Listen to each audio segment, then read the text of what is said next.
بسم الله الرحمن الرحيم نحمده ونصلي على رسوله الكريم أما بعد فأعوذ بالله من الشيطان الرجيم بسم الله الرحمن الرحيم يا أيها الناس كلوا مما في الأرض حلالا طيبا ولا تتبعوا خطوات الشيطان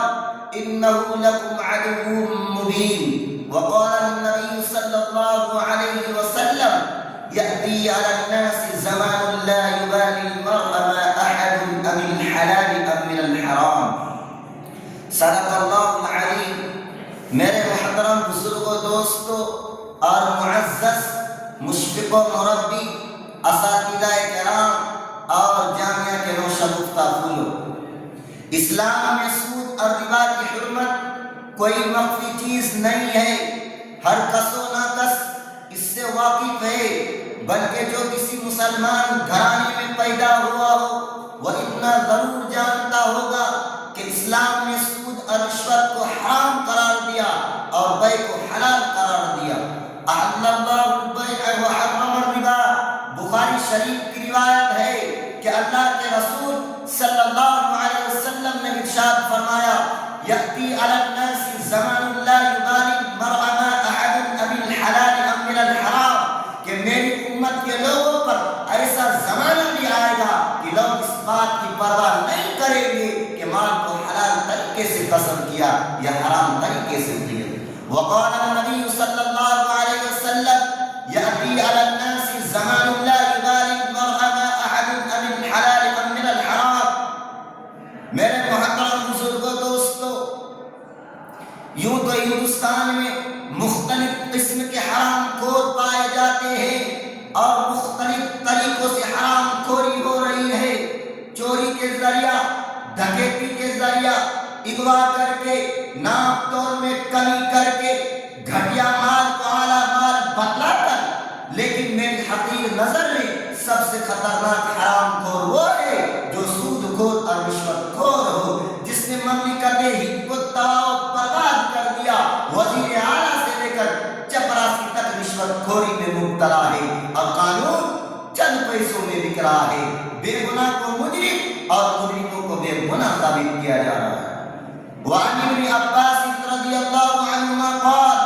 قال رسول اللہ صلی اللہ علیہ وسلم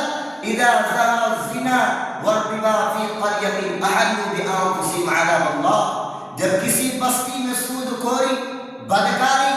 اور زناکاری عام ہو جائے، ایسے بستی کے لوگ اپنے اوپر اللہ کے عذاب کو حلال کر لیتے ہیں۔ گویا کہ آپ رشوت دے کر انسانوں کا ناحق خون بہا سکتے ہیں، ان کے مستقبل سے کھیل سکتے ہیں، ان کی صلاحیتوں کو تباہ و برباد کر سکتے ہیں۔ رشوت دے کر آپ قانون کو خرید سکتے ہیں، جھوٹے گواہوں کا انتظام کر سکتے ہیں، زمین و مکانات پر ناجائز قبضہ کر سکتے ہیں، امتحان میں اعلیٰ نمبرات سے پاس ہو سکتے ہیں۔ رشوت کی مہربانی سے آپ اپنے تمام جرائم پر خوشنما پردہ ڈال سکتے ہیں۔ کسی شاعر نے کیا ہی خوب کہا ہے، آج کل چلتا ہے یوں ہی کاروبار زندگی، آج کل چلتا ہے یوں ہی کاروبار زندگی، جرم کر کے پھنس گئے تو گھوس دے کے چھوٹ گئے۔ یعنی دنیا کا ہر کام رشوت کے بلبوتے پر انجام دیا جا سکتا ہے، لیکن اگر آپ رشوت دینے کی سخت اور حوصلہ نہیں رکھتے، آپ قانون کی پاسداری کرتے ہیں، آپ کو خوف خدا غالب ہے، آپ غربت و افلاس کے شکار ہیں، تو بس لیجیے قانون کی پاسداری کرتے ہوئے آپ کو اپنے قیمتی زندگی جیل کی نظر کرنی پڑے گی۔ چند ہی دنوں پہلے اخبار میں خبر شائع ہوئی تھی کہ ایک بے گناہ شخص کو آوارہ گردی کے الزام میں جیل خانے میں ڈال دیا گیا تھا۔ آج اس کی ضمانت ہوئی، جب اس کی ضمانت ہوئی تو اس کے کمر بھی خم ہو چکی تھی، اس کے بال سفید ہو چکے تھے، وہ اپنے ماضی پر شرمندہ اور وہ مستقبل سے مایوس ہو چکا تھا، کیونکہ اس کے پاس رشوت دینے کی سخت نہیں تھی، اس لیے اس کو اپنی قیمتی زندگی 50 سال جیل کی نظر کرنی پڑی۔